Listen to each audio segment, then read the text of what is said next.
হে WhatsApp guys, কেমন আছো সবাই? আশা করি সবাই খুব ভালো আছো। অনলি জাপানিজে আজকে কিন্তু আমরা টোকিও রিভেঞ্জার্সের সিজন 3 এর 12 নম্বর এপিসোড সম্পর্কে জানতে চলেছি। তো অনলি জাপানিজে এটা আমার সেকেন্ড লাস্ট ভিডিও হতে চলেছে, মানে আগামী ভিডিওটা গেলেই হয়তো আমি এই চ্যানেল থেকে চলে যাবো আর কি। তো যাই হোক, আমরা বাড়তি কোনো কথা বলাচ্ছি না, সরাসরি মূল ভিডিওতে চলে যাই। তো এপিসোডের শুরুতেই কিসাকির দৃশ্য দেখানো হয়। আর তোমাদের নিশ্চয় মনে আছে, লাস্ট এপিসোড আমরা দেখেছিলাম কিসাকি কাকুচোর উপর গুলি চালিয়েছে। তো কাকুচোকে গুলি করার পরে কিসাকি বলে, বারবার আমি যত প্ল্যানই করি না কেন, সব প্ল্যান এই তাকেমিচি ধ্বংস করে দেয়। আর আমি মাইকিকে ব্যবহার করতে পারবো না, এই জন্য ইজানা ছাড়া আমার কাছে আর কোনো পথ ছিল না। কিন্তু কাকুচো, তুই এবার আমার রাস্তায় চলে এসেছিস। আর এরপর কাকুচো তখন কিসাকির দিকে ঘুরে দাঁড়ায় এবং বলে, ইজানার কাছাকাছি তোমাকে আমার আসতে দেওয়া উচিত হয়নি। আর এই কথা বলে কাকুচো যখন কিসাকির দিকে এগিয়ে যায়, তখন কিসাকি একসাথে আরো 3-4টা গুলি চালায় কাকুচোর উপর। কিন্তু তখনই দ্রুত ইজানা সেখানে চলে আসে কাকুচোকে বাঁচানোর জন্য, যে কারণে ইজানার শরীরেও কিসাকির গুলি লাগে। আর তখন কিসাকি পুরো শক্ট হয়ে যায় যে এটা কি হয়ে গেল, ইজানা এটা কি করলো। আর ওই মুহূর্তে আমরা দেখি ইজানা এবং কাকুচো দুজনেই নিচে পড়ে যায়। তো ইজানা তখন বলে, আমার শরীর একদম ছেড়ে দিয়েছে। আর মাইকি তখন ইজানার কাছে যায়, আর ইজানা বলে, মাইকি আমি তোমাকে একটা কিছু বলতে চাই। হ্যাঁ, আমার টেনজিকো গ্যাং সত্যি হেরে গিয়েছে। কাকুচো বলে, তোমাকে এটা বলতে হবে কেন? এটা তো আমিই বলতে পারি, তোমাকে হার মানতে হবে না। তুমি রাজা না, রাজার মধ্যে থাকবে। আর তুমি আমাকে বাঁচাতে গেলে কেন ইজানা? তুমি রাজা, তুমি আমাদের সবাইকে ব্যবহার করবে। তোমার কারোর কাছে ছোট হওয়ার দরকার নেই, সব স্যাক্রিফাইস আমরা করব, আমরা তোমার দল, আর তুমি আমাদের সবকিছু। কিন্তু ইজানা এরপর বলা শুরু করে,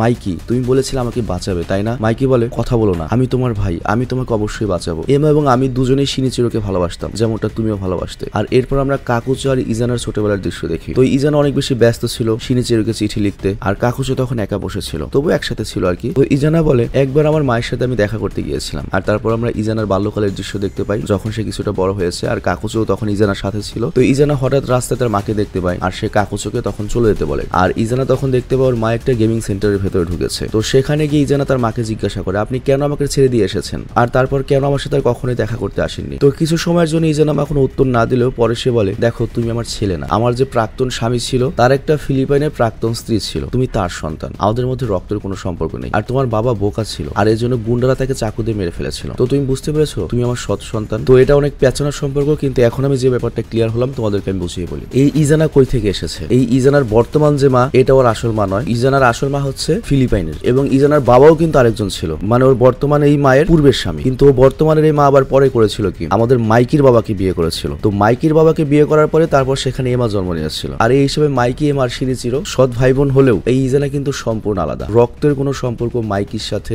বা এই মাইকিদের ফ্যামিলির সাথে বা এমার সাথে ওর ছিল না। মানে ব্যাপারটা বুঝতে পেরেছো হয়তো, আজকে আমরা ক্লিয়ার হলাম বা বুঝলাম। তো যাই হোক, এই জন্য ইজানা কখনো জানতোই না ওর বাবাকে মাকে, এবং এটাও জানতে পারে যে এমা ওর বোন নয়, মাইকি শিনিচিরোর কিছুই নয়। তো এই সব জানার পর ইজানা অনেক রাগ হয়, আর সে শিনিচিরোর সাথে দেখা করে তাকে মারতে শুরু করে। কারণ সে ছোটবেলা থেকে ভাবতো যে শিনিচিরো ওর আসল সৎ ভাই, ওদের বাবা এক, কিন্তু শিনিচিরো ওকে মিথ্যা বলেছিল। তো ইজানা তখন শিনিচিরোকে বলে, তুমি শুরু থেকে এটা জানতে তাই না যে আমি তোমার কেউ নই? শিনিচিরো বলে, তাতে কি যায় আসে, সম্পর্কে কি খালি রক্তের হয়? কিন্তু এই কথা ইজানার আরো রাগ হয়ে যায় এবং বলে, রক্তই তো গুরুত্বপূর্ণ বিষয়। আর তখন শিনিচিরো বলে, দেখো যদিও আমাদের রক্তের সম্পর্ক নেই, কিন্তু তার জন্য আমাদের মধ্যে সম্পর্ক বদলে যাবে না, তুমি আমার ভাই। কিন্তু ইজানা তখন কান্না শুরু করে দেয় এবং বলে, তুমি আমার জীবনে কেন আসলে? আমি যদি আগে থেকে জানতাম আমি একা, আমি সবকিছু একা হ্যান্ডেল করতে পারতাম, সৃষ্টিকর্তা আমার সব খুশি একবার আমার কাছ থেকে ছিনিয়ে নিল। আর তখন আমরা দেখি গলির মধ্যে কাকুচো দাঁড়িয়ে রয়েছে, আর সে এই সব শুনছিল। তো এখানে আমাদের দেখানো হয় পুরো জীবনে কিন্তু কাকুচো ইজানার সাথে ছিল, মানে কাকুচো তাকে সরাসরি সাপোর্ট করতে না পারলেও এজ যে মনে করো গোলাম হিসেবে সবসময় ইজানার সাথে থাকতো। আর এরপর আমাদের আবারও বর্তমান সময়ের দৃশ্য দেখানো হয়, আর এখানে ইজানা কাকুচোকে বলে, তুমি কি বুঝেছো মৃত্যুর সময় কেমন অনুভব হয়? আর তখন ব্যাকগ্রাউন্ড অনেক ইমোশনাল মিউজিক বাজতে থাকে, মানে আমাদেরকে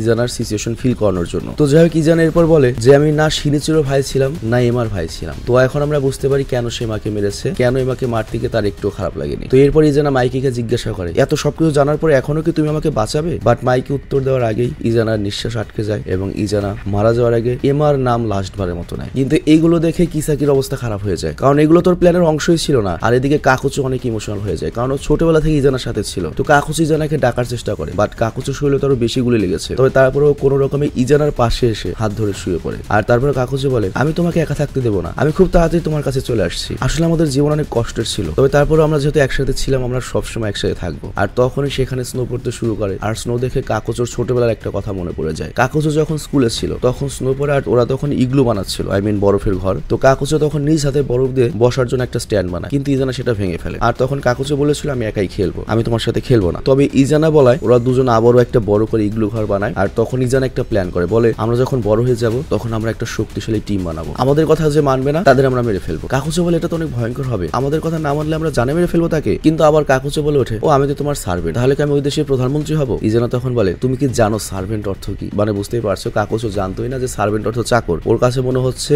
ইজানা যে দেশ বানাবে সেই দেশে প্রধানমন্ত্রী হবে। তবে তারপর ইজানা তখন বলে প্রধানমন্ত্রী তো তুমি হবে না, কিন্তু তোমাকে আমি একটা স্কোয়াড দিয়ে দেবো, আর আমাদের দেশে ওই সব মানুষের সামিল হবে যাদের কোনো অভিভাবক নেই, মানে এতিম যারা তার আমাদের দেশের সিটিজেন হবে, আর তাদেরকে আমি বলবো ট্যাক্স দাও, টাকা দাও, আর আজকে থেকে আমরা আর কখনোই হেরে যাবো না। তো কাকুচু তখন বলেছিল ঠিক আছে আজকে থেকে আমরা কখনোই আর হারবো না। তো এরপর ওরা দুজনে একসাথে স্নোয়ে শুয়ে থাকে, আর ইজানা তখন বলে যে আমি হব শশী আর তুমি হবে হচ্ছে সান গোকু। আর এর উত্তরে কাকুচু তখন বলে এটা কি তাহলে জার্নি টু দা ওয়েস্ট মুভির মতো? তো journey to the west movie যারা দেখোনি তারা এটা বুঝতে পারবে না, ব্যাকগ্রাউন্ডে আমি জার্নি টু ওয়েস্ট মুভির পোস্টার লাগিয়ে দিয়েছি, বেশিরভাগ মানুষই দেখেছে, এটা হয়তো র্যান্ডম ভিডিও চ্যানেলে এক্সপ্লেন করা হয়েছিল। তো ওই সিনেমাতে যে মন্ক থাকে বা যে পুরোহিত থাকে তাকে শশী বুঝিয়েছে, আর সানগো বলতে বুঝিয়েছে হচ্ছে মানকি কিংকে। তো ইজানা তখন বলে হ্যাঁ হ্যাঁ এই কারণে আমাদের গ্যাং এর নাম হবে টেনজিকো। তো এখানে আমরা বুঝতে পারি এই গ্যাংটা অনেক পুরনো প্ল্যান ছিল ওদের। তো যাই হোক ওরা দুজন হাত ধরেছিল এবং ওদের দুজনের রক্ত মিশে এক হয়ে যায়, এবং এখানে আমরা দেখতে পাই কাকুচো চোখ বন্ধ করে ফেলে, তবে সে মারা যায় কিনা এটা আমাদের ক্লিয়ার করা হয় না। আর তখন মাইকে অ্যানাউন্স করে টোমান এবং টেনজিকোর মেম্বাররা আমার কথা শুনো, লড়াই শেষ হয়েছে, তোমরা সবাই এখান থেকে বাসায় ফিরে যাও, আর এখানে আমি একাই থাকবো, আমি সবকিছু সামলে নেবো। মানে মাইকি নিজে পুলিশে ধরা দেবে অ্যাজ এ লিডার, মানে বুঝতেই পারছে একটা গ্রেট লিডার কেমন হয়। কিন্তু মুচো তখন পেছন থেকে চলে আসে এবং বলে মাইকি তুমি এখান থেকে চলে যাও, আমরা সবাই সামলে নেবো। হাইটানি ব্রাদার্স বলে আমরা সবাই ইজানাকে নিজেদের কাজের জন্য ব্যবহার করেছি, সাপোর্ট করেছি, কিন্তু এটাই সত্য যে ওরা দুজন যেভাবে বেঁচেছিল এটা আমাদের জন্য অনেক উদ্দীপনার ছিল। আর ক্যাপ্টেন ইজানা আমরা দেখেছি তুমি শেষ পর্যন্ত কিভাবে বেঁচেছিলে। আর এরপর মাইকি বলা শুরু করে কিসাকি তুমি একমাত্র বেঁচে রয়েছো যাকে আমি কখনো ক্ষমা করবো না। কিন্তু তাকেমিচি বা অন্য কেউ কিসাকিকে কিছু বলার আগেই হানমা সেখানে বাইক নিয়ে আসে এবং কিসাকিকে বাইকে তুলে সেখান থেকে পালিয়ে যায়। আর তখন ড্রাকেনো তার বাইক স্টার্ট করে এবং বলে তাকেমিচি আমার সাথে চলো, ওদের কিছু করবো। কিন্তু তাকেমিচি সেখান থেকে যাওয়ার আগে হিনাতার কথা ভাবে যে এতগুলো গুন্ডার মাঝে একটা মেয়েকে রেখে যাবে। বাট মাইকি বলে তাকেমিচি তুমি একদম চিন্তা করো না, হিনাতা আমার কাছে থাকবে, আমি ওর খেয়াল রাখবো, তুমি আর ড্রাকেন যাও নিজের কাজ করো। তো এরপর ড্রাকেন আর তাকেমিচি যায় হচ্ছে কিসাকির পেছনে। আর তখন তাকেমিচি অতীতের সবকিছু মনে করতে থাকে, কিভাবে কিসাকি কাজুটোরাকে ফাঁসিয়েছে, ড্রাকেনকে মারার চেষ্টা করেছে, শিয়া ব্রাদার্সের সাথে লড়াই বাজিয়েছে, সাথে সাথে নাউটোকে মেরে ফেলেছে, মানে ভবিষ্যৎ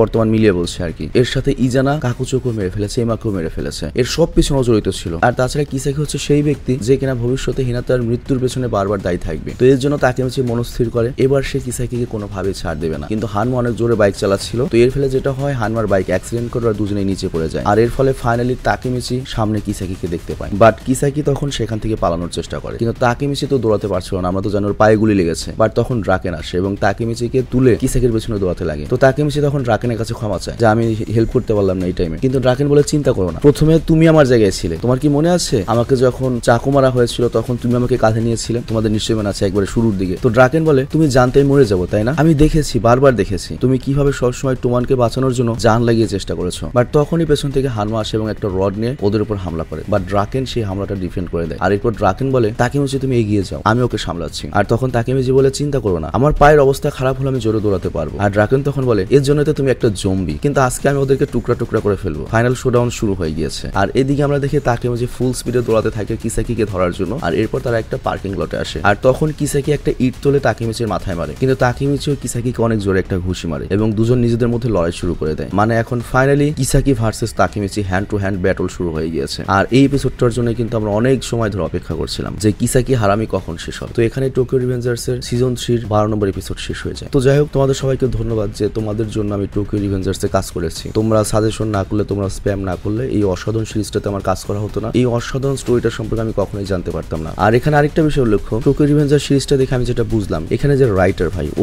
এত ভালো কাজ করেছে, মানে স্টোরি লাইন এত সুন্দর করেছে এবং প্রত্যেকটা ক্যারেক্টারকে এমন ভাবে ফুটিয়ে উঠেছে। তুমি দেখো যে কোনো ক্যারেক্টারকে, মানে এই টোকিও রিভেঞ্জার্স এমন একটা সিরিজ যেখানে যে কোনো ক্যারেক্টারকে শুধুমাত্র এক পর্বে হাইলাইটস করলেই তার ফ্যান হয়ে যেতে তুমি বাধ্য। এমাকে শুধুমাত্র এক পর্বে সেরকম ভাবে হাইলাইটস করা হয়েছে, বাট এমার জন্য চোখ দিয়ে পানি পড়েছে আমাদের। কাকুচো ইজানা ওরা কিন্তু ভিলেন, তারপরেও লাস্টের দিকে এমন ভাবে স্টোরিটা শেষ করালো, ইজানের জন্য কাকুচোর জন্য কিন্তু তোমার খারাপ লেগেছে। ইভেন লাস্টের এপিসোড ওরা কি সারপ্রাইজ রেখেছে সেটা তো আমি ভাবতেই পারছি না। তবে এখানে কিসাকি সম্পর্কে যদি আমি একটা কথা বলি, কিসাকি না থাকলে এই সিরিজটা তো সুন্দরই হতো না। একটা স্টোরি সুন্দর হয় শক্তিশালী বা মেধাবী ভিলেনের জন্য। তো কিসাকিকে তুমি ঘৃণা করতে পারো, বাট রাইটার কিন্তু কিসাকির যে ক্যারেক্টারটা সেটাকেও কিন্তু খুব হাইলি ডেভেলপমেন্ট করেছে, খুব সুন্দরভাবে ফুটে উঠিয়েছে। এবং আমি লাস্টের এপিসোড অলরেডি দেখেছি, তো লাস্টের এপিসোডে হয়তো তুমি হালকা একটু কিসাকিরও ফ্যান হয়ে যেতে পারো, কিন্তু ওভারঅল আমি টোটাল এই স্টোরি রাইটারের ফ্যান, সেই লেভেলের স্টোরি লিখেছে। তো যাই হোক আজকের মতো আমি বিদায় নিচ্ছি, তোমরা সবাই ভালো থেকো, দেখা হচ্ছে আগামীকাল আবার। টেক কেয়ার, আল্লাহ হাফেজ।